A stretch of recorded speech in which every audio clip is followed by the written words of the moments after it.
भूखे रह लेना, पर इन 4 लोगों का त्याग कभी मत करना।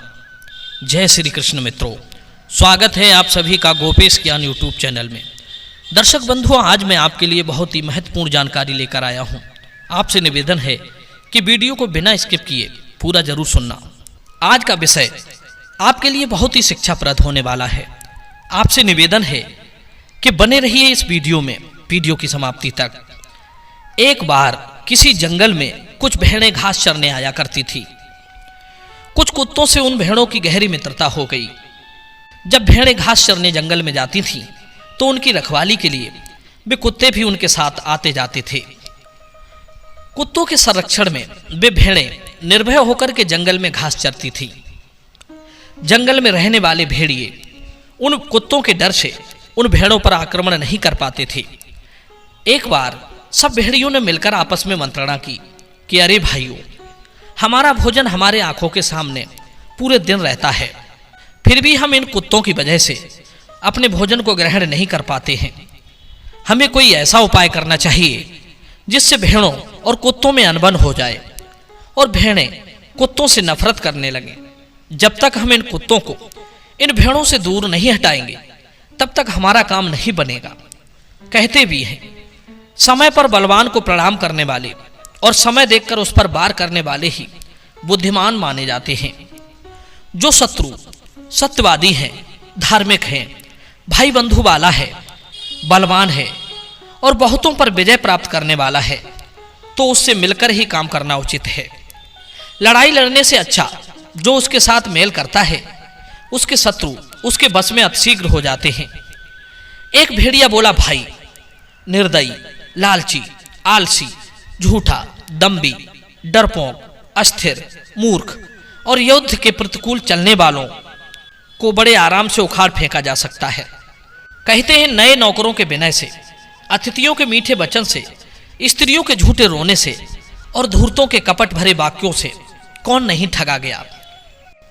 परहेज ना करने वालों को कौन सा रोग नहीं सताता। मूर्खों को चालाकी कहाँ आती है। लक्ष्मी किसको घमंडी नहीं बनाती। मृत्यु किसे नहीं मारती। स्त्री की वासना किसे पीड़ा नहीं पहुंचाती। एक बूढ़ा भेड़िया बोला, भाइयों, हमें कोई ऐसा उपाय करना चाहिए जिससे ये कुत्ते भेड़ों के पास से हमेशा हमेशा के लिए दूर हो जाएं। फिर तो इन मूर्ख भेड़ों को फंसाना और इन्हें मारना कोई बड़ा काम नहीं है, बड़ा आसान हो जाएगा। ऐसा निश्चय करके उन भेड़ियों ने भेड़ों के पास एक संदेश भिजवा दिया और कहा कि आओ, हम लोग अब आज से आपस में मिलजुल कर रहेंगे।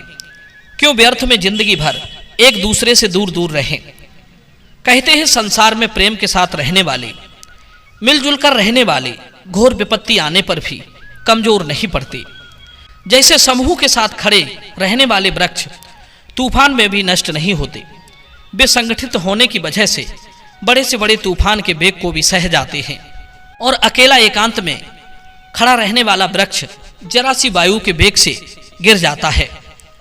इसीलिए क्यों ना शत्रुता भुलाकर प्रेम के साथ मिलकर रहें। तुम जिन कुत्तों के साथ रहकर घास चरती हो, ये कुत्ते ही सारे विवादों की जड़ हैं। ये लोग बिना बात के हर समय भौंकते रहते हैं। इसी से जंगल के सभी जानवर, शेर, चीता, भेड़िया क्रोध में भर जाते हैं। हम तो कहते हैं, ऐसे लोगों का साथ हमें बिल्कुल भी नहीं करना चाहिए जिनके साथ रहने से अपने या दूसरे समाज के लोग नफरत करने लगें। ऐसे लोगों का साथ बिल्कुल ना करें जो अपने लिए मुसीबत का कारण बन जाए। और दूसरी बात, जो व्यक्ति अपने बराबर वालों के साथ विवाह, मित्रता, व्यवहार और बातचीत करता है, हीन पुरुषों के साथ नहीं करता, उन्हीं लोगों की नीति श्रेष्ठ है। ये कुत्ते आपकी रक्षा क्या करेंगे। पशुओं के रक्षक तो बादल होते हैं। जैसे राजाओं का सहायक मंत्री होता है, स्त्रियों का रक्षक उसका पति होता है, ब्राह्मणों के रक्षक वेद होते हैं। यदि तुम सब इन कुत्तों का साथ छोड़ दो, तो हमारा तुम्हारा सदा ऐसा ही प्रेम भाव बना रहेगा। दर्शक बंधु, भेड़ियों की मीठी मीठी चिकनी चुपड़ी बातें वे भोली भाली भेड़ें ना समझ पाई। किसी ने सच कहा है कि मूर्ख लोग अतिशीघ्र विपत्ति में इसीलिए फंस जाते हैं कि वे दुष्टों को, उनके कपट चाल को समझ नहीं पाते, उन्हें सज्जन मान बैठते हैं। जैसे मूर्ख मछलियां कांटे में फंसे हुए चारे को खाने के लिए इतनी उतावली रहती हैं कि वे चारे के अंदर क्या है उसका भी विचार नहीं करती। एक बात और कहते हैं, जो पापाचारी लोग दुष्टों का त्याग ना करके उनके साथ मिले रहते हैं उन्हें एक दिन नष्ट होना पड़ता है। प्रिय बंधुओं, भोली भाली भेड़ों ने भेड़ियों के बहकावे में आकर कुत्तों से दूरियां बना ली। उन्होंने सोचा शायद कुत्तों के भौंकने के कारण ही ये जंगली जीव हिंसक हो जाते हैं, इसीलिए ये निर्दोष जानवरों को मारकर खा जाते हैं। मित्रों, ये तो वही बात हो गई कि एक बार कुछ वैज्ञानिकों ने एक कॉकरोच को पकड़ा और सोचा कि हम इस कॉकरोच की गति नापेंगे कि ये कितनी तेज दौड़ सकता है। अब उन्होंने कॉकरोच को एक टेबल पर रख दिया और जोर जोर से चिल्लाने लगे, रन रन। कॉकरोच बहुत तेज दौड़ा।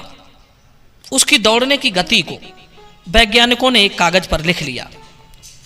अगली बार उसकी एक टांग तोड़ दी और फिर उसे दौड़ाया तो उसकी गति कुछ धीमी हो गई। अब उस गति को भी लिख लिया। इस तरह उसकी एक एक टांग तोड़ते गए और उसकी स्पीड नापते गए। अंत में जब उसकी सभी टांगें तोड़ दी तो उसने दौड़ना बंद कर दिया। अब वो भला कैसे दौड़े, उसके पास टांग तो कोई थी नहीं। अब जब वो दौड़ा ही नहीं तो वैज्ञानिकों ने अनुमान लगाया कि इसका मतलब जब कॉकरोच की सभी टांगें टूट जाती हैं तो वो बहरा हो जाता है, फिर उसे किसी की आवाज सुनाई नहीं देती। यही हिसाब भेड़ों का था। उन्होंने कुत्तों से नाता तोड़ लिया। जो कुत्ते भेड़ियों से उनकी रक्षा करते थे, आज भेड़ों ने उन्हीं कुत्तों से दूरियां बना ली। अब तो भेड़ियों को पूरा अवसर मिल गया। वे एक एक करके उन भेड़ों को चट करने लगे और धीरे धीरे सारी भेड़ें भेड़ियों की भेंट चढ़ गईं। मित्रों, कहानी का उद्देश्य यह है कि हमें शत्रु की बातों में आकर हमें अपने हितैषी मित्रों का त्याग नहीं करना चाहिए। जो लोग अपना हित चाहने वाले मित्रों का त्याग कर देते हैं उन पर निश्चित रूप से घोर संकट आ पड़ता है। सच्चे मित्र और हितैषी एक अच्छी दवा के समान होते हैं। जो लोग शत्रु रूपी रोग को नष्ट करने का काम करते हैं, ऐसे लोगों का कभी बुरा नहीं होता। दर्शक बंधु, इसलिए ऐसे लोगों का कभी त्याग ना करें। कहते हैं, अपने कुटुंब के बूढ़े व्यक्ति, संकट में पड़ा हुआ उच्च कुल का व्यक्ति, धनहीन, सच्चा मित्र और बिना संतान की बहन, इनका कभी विपत्ति में त्याग नहीं करना चाहिए। मित्रों, इन 4 लोगों को अपने घर में रहने का आश्रय जरूर देना चाहिए। ये कभी आपका बुरा नहीं सोचेंगे, अपितु अच्छा ही सोचेंगे।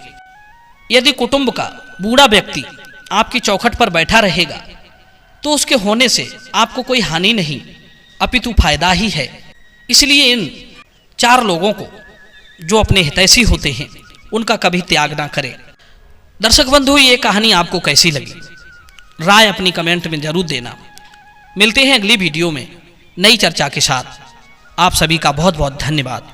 जय श्री कृष्ण।